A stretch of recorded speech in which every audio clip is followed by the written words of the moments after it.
Hello and welcome to Thought for January the 13th. Our readings are Genesis chapter 24, Psalms 29 and 30, and Matthew chapter 15. And our thought is, the voice of the Lord.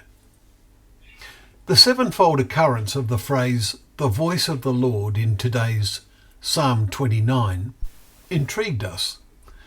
Then we come to Matthew's reading, and the words of Isaiah Jesus quoted caught our attention. This people honours me with their lips, but their heart is far from me. Chapter 15 verse 8 we read. The contrast between God's voice and man's could not be greater. What is the nature of the Lord's voice?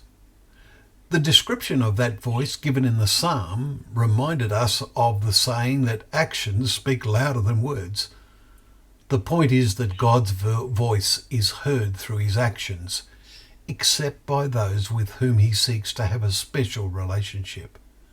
Then it can be a still small voice, or, as the ESV says, the sound of a low whisper. 1 Kings chapter 19 verse 12, as Elijah heard in the cave. To godless men, God speaks through his actions. This is the point David is making. At the time of Noah's flood, the voice of the Lord is over the waters. Verse 3. When the fearful people of Israel were at the foot of Mount Sinai, the voice of the Lord is powerful. Verse 4. In the ultimate future, the voice of the Lord is full of majesty, we read in verse 4. There was a preview of this when, after Solomon dedicated the temple, the priest could not enter the house because the glory of the Lord filled the Lord's house. We read in 2 Chronicles chapter 7, verses 2 and 3.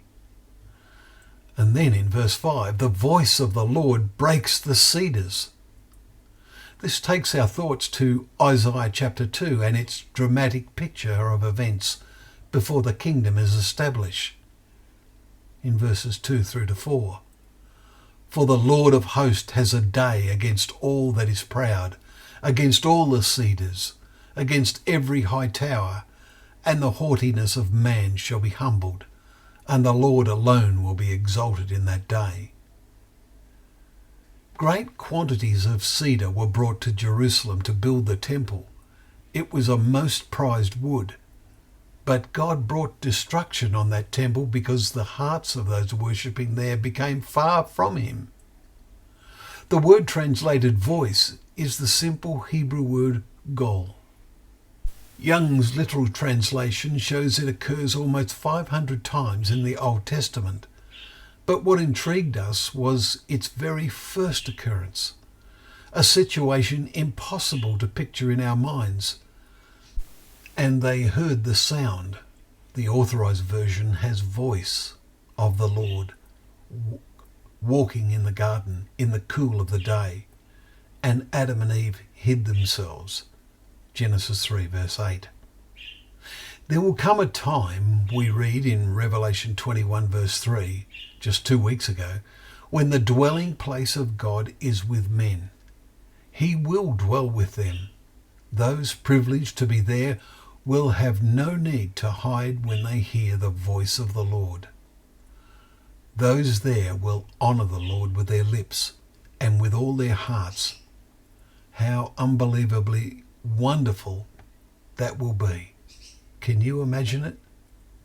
Can you imagine being there? Well, thank you once again for joining us for Thought for the Day as we open up the pages of God's Word.